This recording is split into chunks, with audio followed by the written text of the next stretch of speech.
Let's see if I can share this no start story with you folks. So, key on, starter button, nothing, no evidence that when I push the starter button the lights don't dim. So I want you to see what I have done. I've pulled this cylinder out the bottom, as you can see in the tutorials, and I took the ignition switch apart and cleaned that all up. That was easy. I've had this switch apart a number of times, checked everything in there. Everything in there seemed fine. And when I try to start the vehicle, at no point have I been getting any kind of a click from my solenoid. So that tells me either my solenoid is defective or it's not getting power. I know I have power here.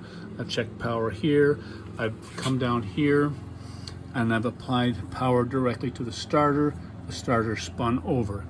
So my focus has been on this solenoid. I've had this one out and rebuilt. I've tried a second one, but I'm not getting a click on any of them. My wishbone or dog bone fuse is good. There's power across. So I have now replaced the switch, run the wiring harness down through the handlebars, around and behind the dashboard, out this side and down in, and I've reconnected all the wires, and we're ready for another test. And let's see what happens.